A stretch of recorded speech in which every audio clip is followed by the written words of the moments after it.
सबसे पहला प्रथम मैं अपने शिव गुरु के चरणों में बारंबार प्रणाम करती हूँ। मेरा प्रणाम स्वीकार करें। तीन सूत्र दाता शाहे भैया दीदी माँ को प्रणाम करती हूँ। मेरा प्रणाम स्वीकार करें। जितने भी गुरु भाई गुरु बहनें हैं सभी को प्रणाम करती हूँ। मेरा प्रणाम स्वीकार करें। देखिए दीदी, आओ चले शिव की ओर। ये हम लोगों को जीवन में आओ चले शिव की ओर। तो आओ चले शिव की ओर। जिन लोगों ने शिव को गुरु नहीं बनाए हैं तो बनाइए और आओ चले शिव की ओर। शिव की ओर चलिए। कहते हैं ना कि कहते हैं शिव को गुरु बनाने से जीवन में क्या परिवर्तन आता है। तो जीवन में अनेक परिवर्तन आता है दीदी भैया दीदी लोग। जीवन में अनेक परिवर्तन आता है।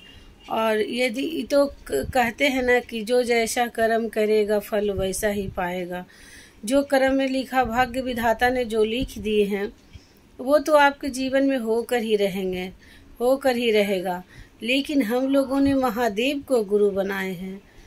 तो कहते हैं जैसा महादेव में इतना पावर है कि भाग्य विधाता जो लिख दिए हैं उनका भी यदि 3 सूत्र ईमानदारी से करेंगे तो उनका में इतना पावर है महादेव में कि वो हम लोगों को जो कर्म फल भाग्य विधाता ने लिखे हैं ब्रह्मा ने, उनको भी वो पलट देने का पावर रखते हैं।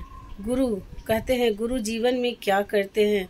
तो गुरु जीवन में करते हैं यही करते हैं कि जो आपने कर्म बुरा किए हैं तो बुरा होगा। बुरा कौन जन्म में क्या किए हैं ये किसी को याद नहीं है, किसी को पता नहीं है। कहते हैं 84 लाख योनि में भटकते हुए मनुष्य तन मिलता है इंसान को। इंसान तन मिला है तो इसको महादेव को हम लोग ने पकड़े हैं। तो जो जैसा कर्म कौन योग्य में किया है कब किया है वो तो सबको काटना ही पड़ेगा। कहते हैं ना जो बोया है वही पाएगा। लेकिन महादेव को पकड़े हैं, महादेव को पकड़िएगा तो जो कर्म में काटेंगे वो छोटा कर थोड़ा कष्ट कम करके काटेंगे। कहते हैं ना कर्म अच्छा करेंगे दीदी भैया, कर्म करेंगे अच्छा करेंगे तो अच्छा ही परिणाम मिलेगा। अब बुरा करेंगे तो बुरा ही मिलेगा। अब कौन जन्म में क्या कर्म कौन किया है इसको तो किसी को बारे में पता नहीं है। तो कर्म फल कटने के लिए महादेव ही एकमात्र सहारा है।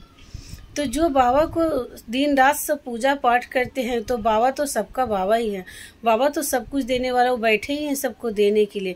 लेकिन वही बाबा को यदि गुरु भाव, कहते हैं ना गुरु कुछ नहीं चाह रहे हैं, गुरु सिर्फ भाव चाह रहे हैं।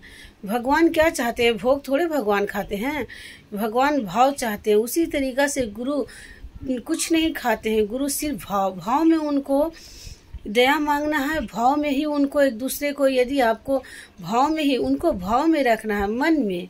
कहते हैं ना जैसे मन में सब कुछ अपना चीज को बसा के रखे हैं उसी तरीका से मन में अपने गुरु को बसाना है और सभी को बताना है कि शिव मेरे गुरु हैं। देखिए बोलने में इतना पावर होता है, हे शिव आप मेरे गुरु हैं, मैं आपकी शिष्या हूँ। तो बताइए महादेव को बता रहे हैं कि आप मेरे गुरु हैं, मैं उनकी शिष्या हूँ। तो उसी महादेव को गुरु बना के आप लोग भी देखिए दीदी भैया, जिन लोगों ने शिव को गुरु नहीं बनाए हैं वो शिव को गुरु बनाएं। अब आओ चले शिव की ओर। कमेंट में बताएं हर हर महादेव, या बताएं कि हाँ हमने भी शिव की आओ चले शिव की ओर चल रहे हैं। तो बताएं भैया दीदी लोग, और हर हर महादेव।